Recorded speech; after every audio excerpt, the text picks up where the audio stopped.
Hey, thanks for tuning in to another Big Yakker fishing video. It is actually January 6th. I took the day off today, and the intent was to go out and do some winter fishing. I'm in a few pickerel tournaments, figured I'd get on the water, but we'll show you here why that will not be happening today, unfortunately.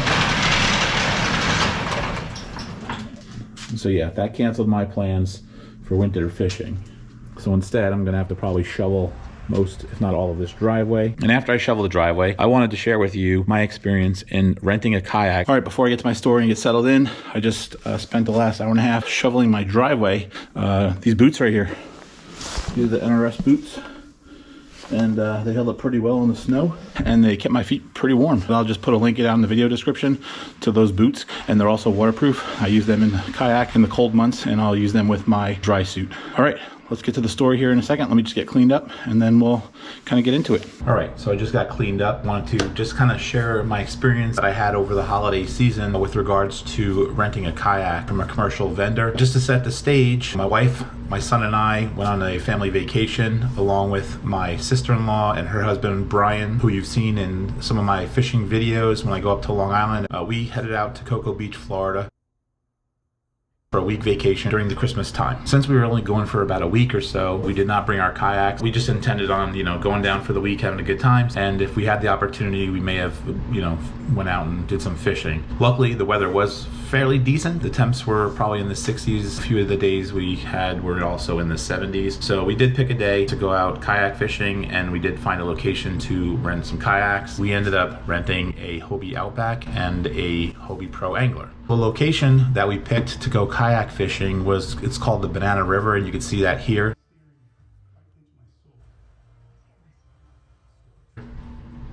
Essentially, it's not a river, it's just a body of water. It almost looks like the Intercoastal Waterway, but it's actually a body of water that's non-tidal.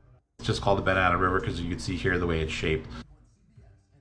So the day before we were going to go kayaking, we actually scheduled a boat cruise to go look at manatees and dolphins. While we were on this cruise, we actually spoke to the guide and explained to him that we were going to go out kayak fishing. So during the trip, he was able to identify some good spots for us to probably catch some fish. We were able to scout it out. We were able to get a lay of the land and kind of get an idea of where we were going to go and how far away from the launch, since the launch actually was where the boat picked us up. When we were on the boat, the guide explained the depth of the water, basically explaining it's non-tidal, so we wouldn't have any current coming in or going out. All of the actual dolphins that were in the area and the manatees that were in the area were our resident. Here's a little quick video of some footage I caught while we were on the boat with some dolphins that were swimming next to us, which was pretty cool.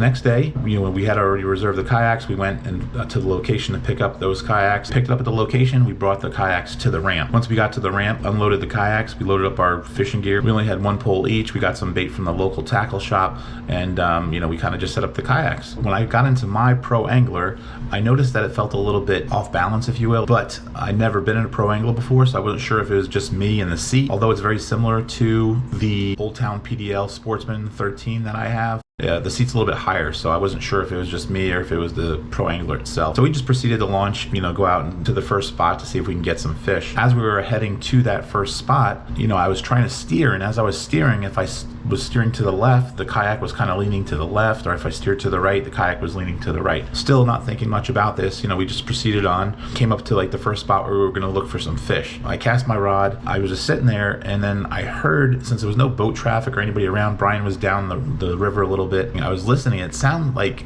some water was leaking into my kayak, so I wasn't sure what to think of that. The only thing I could think of doing was opening the hatch that's on the deck in front of me, and I opened it up, and sure enough, I did see some water coming in.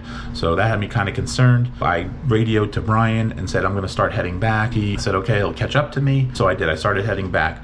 As I was heading back, as I mentioned before, the kayak kind of felt off balance. When I was making the turns, I felt like I was tipping even further than I had been initially. So that was kind of concerning. Brian finally caught up to me, and I had him hold on to the side of my kayak a little bit since he was more stable.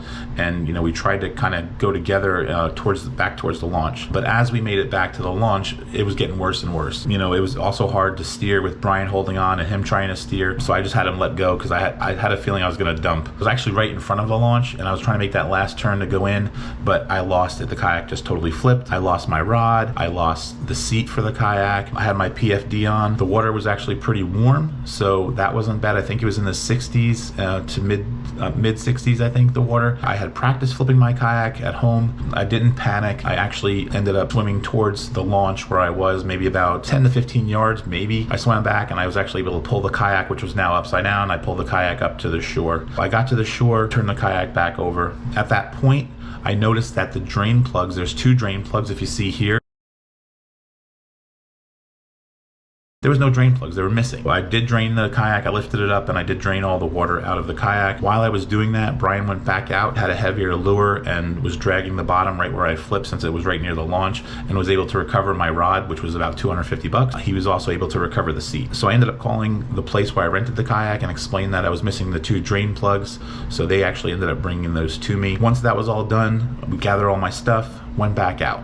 This time, the kayak seemed like it was still a little tippy, but it was stable enough, so we went back out, tried to go to those fishing spots that we were at before. I noticed that the kayak was taking on water, but a little bit less this time, so I was going to keep an eye on that. As we moved further and further out, I noticed again the kayak was becoming more unstable. Opened up the hatch, sure enough, more water was leaking in. This time we were a little bit further out because the water wasn't leaking in as fast. 2 drain plugs were in, but it was still leaking for some reason. Since we were a little further out, I was able to go to a dock and pull my kayak up on that dock, and then we drained the kayak once again, and then we took back off towards the launch. Since it wasn't leaking as fast, I went back to the launch, made it safely, and ended up draining the kayak again. We decided at this point we weren't going to go back out. We did a physical search all through the kayak to see where it could possibly be leaking from, if there's any visible cracks, and we couldn't find any. We ended up calling it a day, unfortunately. We took the kayaks back. They gave me a full refund for both kayaks, and then the gentleman that rented us the kayaks apologized, but there's basically nothing he could do. I mean, unless there was reported earlier. So that was what happened kind of in a nutshell. Now let's just take a look back and see what I could have done to prevent this possibly, because I did make some mistakes when it came to renting the kayak. And let's also take a look at some of those things that maybe helped me in this situation.